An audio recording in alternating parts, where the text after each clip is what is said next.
Assalamualaikum warahmatullahi wabarakatuh. Selamat pagi teman-teman. Hari ini kami akan mempresentasikan seminar kami yang berjudul HETP atau Height of Theoretical Plate. Pertama-tama, perkenalkan anggota kelompok kami, yaitu Anggit Olivia, Afifah Hasnoktaviana, dan Sabrina Tamimi.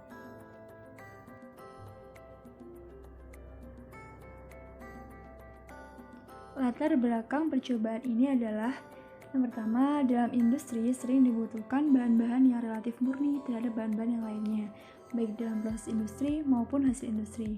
Cara pemisahan yang digunakan untuk memisahkan suatu bahan dari campurannya dengan bahan lain antara lain filtrasi, ekstraksi, kristalisasi, destilasi. Pada praktikum ini kita menggunakan metode destilasi. Apa itu destilasi? Menurut Pekca B pada tahun 1999, destilasi merupakan suatu proses pemisahan dua atau lebih komponen dalam suatu campuran berdasarkan perbedaan titik didih dari masing-masing komponen dengan menggunakan panas sebagai tenaga pemisah. Lalu, konsep HETP pada praktikum ini. Apa itu HETP? HETP adalah tinggi bahan isian yang akan memberikan perubahan komposisi yang sama dengan perubahan komposisi yang diberikan oleh satu plate teoritis. Percobaan ini bertujuan untuk menentukan perbandingan tinggi kolom isian yang ekivalen terhadap satu plate teoritis. Dalam skala industri, proses destilasi dilakukan dalam menara. Oleh karena itu, unit destilasi ini sering disebut dengan menara destilasi. Secara umum ada dua macam menara, yaitu menara dengan bahan isian atau peak tower dan menara dengan plate atau plate or tray tower. Pada peak tower dilengkapi dengan packing untuk memperluas bidang kontak dan membuat turbulensi aliran sehingga kontak lebih sempurna. Sedangkan pada tray or plate tower bentuknya sama dengan peak tower, hanya saja tidak mempunyai packing atau bahan isian. Sebagai gantinya, ada plate-plate yang berfungsi untuk memperbesar kontak antar komponen sehingga bisa dipisahkan menurut rapat jenisnya. Pada praktikum ini digunakan peak tower atau menara dengan bahan isian. Alat dan bahan yang perlu disiapkan yaitu alatnya ada 7, corong, pipet gondok, termometer, tabung reaksi, refraktometer, neraca, dan pipet tetes. Bahan-bahannya ada etanol dan aquades. Rangkaian alat dapat dilihat pada gambar 1 untuk keterangan gambar yang ada di sebelahnya. Kemudian cara kerja dari percobaan ini adalah yang pertama, membuat larutan standar alkohol dan aquades untuk membuat grafik standar antara fraksi mol dan indeks bias. Kedua, mengecek rangkaian alat, apakah sudah sesuai dengan gambar atau belum. Ketiga, membuat larutan umpan, yaitu campuran alkohol dan aquades dengan perbandingan volume tertentu. Selanjutnya, memasukkan larutan umpan ke dalam labu leher 3, kemudian menghidupkan pemanas listrik dan pendingin balik, serta mengatur keran pada kondisi reflux total. Maksud dari kondisi reflux total adalah semua hasil kondensasi kembali lagi dalam kolom destilasi. Kemudian mencatat suhu destilat dan residu saat terjadi tetesan pertama pada pendingin.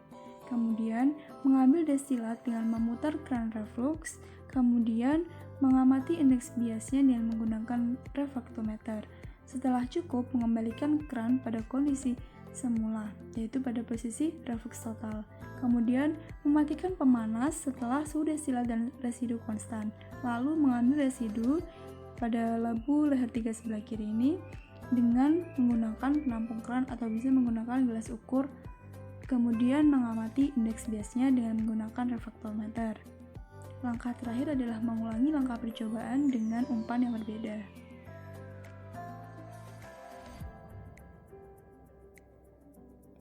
Data-data percobaan yang perlu kita amati yaitu yang pertama, suhu aquades, kemudian kita menghitung berat aquades dengan cara menimbang berat pignometer kosong, lalu menimbang berat pignometer plus aquades. Sehingga kita mendapatkan berat aquades dengan cara mengulangi berat pignometer plus aquades dikurangi berat pignometer kosong. Selanjutnya kita menimbang berat alkohol, yaitu sama dengan percobaan pada perhitungan berat aquades. Kemudian kita mendapatkan destilat aquades dan volume pignometer, kemudian destilat alkohol, kadar alkohol, dan tinggi bahan isian. Selanjutnya pada pengukuran indeks bias dengan menggunakan refraktometer, Kalau kita mendapatkan angka-angkanya, selanjutnya pada percobaan indeks bias, destilat, dan residu, kita mendapatkan besaran suhu dan indeks bias, destilat, dan residu. Selanjutnya, setelah data percobaan, kita akan melakukan perhitungan. Dari perhitungan tersebut, kita mengharapkan hasil sebagai berikut. Yang pertama, semakin besar volume etanol, maka semakin besar nilai indeks bias. Kemudian, semakin besar volume etanol, maka semakin besar nilai fraksi mol. Dan semakin besar volume etanol, maka semakin besar nilai HETP. Dan terakhir, semakin besar volume etanol, maka nilai N- semakin kecil. Setelah melakukan percobaan, kemudian dilanjutkan dengan perhitungan, kami mendapatkan hasil percobaan dan pembahasan sebagai berikut. Pada tabel 1.1, yaitu indeks bias dan fraksi mol atau larutan standar, dapat dilihat pada fraksi mol alkohol dan indeks bias. Pada kedua variabel tersebut, kami membuat grafik yang menunjukkan hubungan antara fraksi mol alkohol dan indeks bias. Dari grafik tersebut menunjukkan bahwa semakin besar fraksi mol alkohol, maka indeks biasnya makin besar juga. Hal itu terjadi karena kerapatan molekul alkohol yang besar, sehingga cahaya yang dibiaskan juga semakin besar. Dan besaran kesalahan rata-rata diperoleh sebesar 0,0672%. yaitu relatif sangat kecil.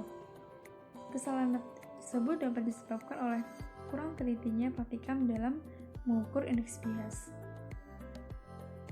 Selanjutnya, tabel 1.2, data hubungan volume umpan dengan indeks bias, destilat, dan residu. Jumlah plate yang digunakan sangat dipengaruhi oleh fraksi mol umpan.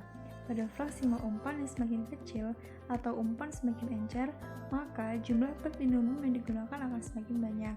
Sedangkan harga HETP-nya akan semakin kecil, karena harga HETP berbanding terbalik dengan jumlah plate minimum yang dibutuhkan untuk tinggi kolom bahan isian yang sama. Lalu pada sampel 1, kita dapat mengetahui hubungannya dari grafik kurva kesetimbangan etanol air. Selanjutnya, grafik kurva kesetimbangan etanol air pada sampel 2. Kemudian, grafik kurva kesetimbangan etanol dan air pada sampel 3. Selanjutnya, pada tabel 1.3, hubungan N- dan HETP, metode Franz, Underwood, dan McCabe. Pada percobaan ini digunakan dua metode untuk menentukan nilai N- dan HETP, yaitu metode Franz, Underwood, dan McCabe-Thiele. Dari kedua metode tersebut seharusnya didapatkan nilai N- dan HETP yang sama.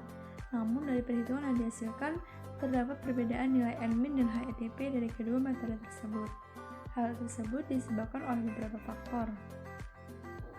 Misalnya, pada metode Franz K. Underwood, pembacaan grafik untuk mencari P0 alkohol dan P0 aqueous kurang teliti, sehingga mempengaruhi perhitungan alfa B dan N-.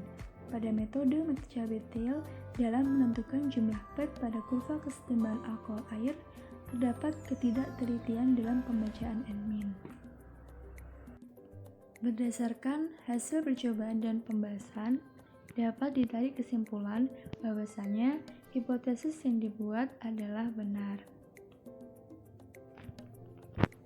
Terima kasih atas perhatiannya teman-teman. Apabila ada kekurangan, kami mohon maaf. Kami akhiri. Wassalamualaikum warahmatullahi wabarakatuh.